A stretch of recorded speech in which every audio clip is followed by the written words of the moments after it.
100 គីឡូចំណាយ5ទៅ5លីត្រកន្លះទៅរកអ្នកបាន Cholet Tracker បំពាក់ជាមួយនឹងម៉ាស៊ីន Turbo បង្កើនកម្លាំងសេះបានរហូតដល់116 HP នៅខាងក្រោយខ្ញុំនេះគឺជារថយន្ត Cholet Tracker ស៊េរីឆ្នាំ2025អញ្ចឹងតកតងជាមួយពុកម៉ែបងប្អូនដែលមានតម្រូវការរថយន្តប្រភេទ SUV ប្រភេទ 5 កៅអីឬក៏សមាជិក5ទៅ6នាក់អាចជ្រើសរើសយក model មួយនេះបានហើយសម្រាប់ការបង់រំលោភវិញបងប្អូនមានប្រាក់ចូលរួមត្រឹមតែ 10% ឬក៏ស្មើនឹង$2650បងប្រចាំខែត្រឹមតែ$336តែប៉ុណ្ណោះហើយបើនិយាយពីការប្រាក់វិញដល់1ចុចទេតែជាមួយនឹង Cholet Tracker គឺ design បែប sport ដែលបានបំពាក់ជាមួយនឹងជង្គង់គុជប្រភេទ LED ភ្លឺច្បាស់បាញ់បានឆ្ងាយហើយវាមានមុខងារបិទបើកភ្លើងឲ្យស្វ័យប្រវត្តិហ្មងបាទហើយជាមួយនឹងការ design ផ្នែកជំនាញនេះវិញតកតងជាមួយនឹងយ៉ានកង់គឺយើងប្រើប្រាស់យ៉ានកង់ប្រភេទ aluminum ទំហំ17អ៊ីង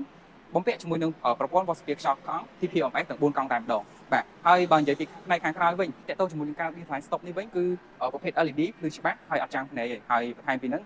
គ្រប់ខាងក្រោយនេះក៏បានបំពាក់ជាមួយនឹងកាមេរ៉ាមួយគ្រាប់ជាមួយនឹង sensor 4ជំនួយពីអាយ៉ៃថយក្រោយបាទហើយបើនិយាយពីគ្រប់ក្រោយរបស់ Cholet Tracker គឺផ្ទុកបានអីវ៉ាន់មួយចំនួនបើសិនជាពុកម៉ែបងប្អូនមានអីវ៉ាន់ច្រើនអាចតម្លាក់នេះបានមកកម្រិតទៀតដែរបាទអញ្ចឹងយើងចូលដល់កៅអីជួរទី2នេះតកតងជាមួយនឹងកៅអីជួរទី2គឺវាមានភាពទលាយហើយជាប្រភេទកៅអីពុកស្បែកបាទហើយបន្ថែមពីហ្នឹងក៏យើងមាន armrest សម្រាប់ដាក់កែវកាហ្វេហើយបើ view ខាងលើវិញគឺប្រភេទដបូលគឺប្រភេទដបូល sunroof ដែលបើកបានលីមុខដល់ក្រោយតែម្ដងបាទហើយបើផ្នែកខាងមុខវិញផ្នែកខាងមុខរត់តែពិសេសទៀតហើយផ្នែកកៅអីនេះវិញគឺបានបំពាក់ជាមួយនឹងកៅអីពុកស្បែកកៅអីអូតូបាទ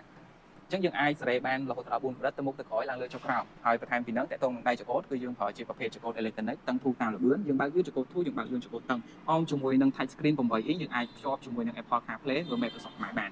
តោះអញ្ចឹងតកតងជាមួយនឹង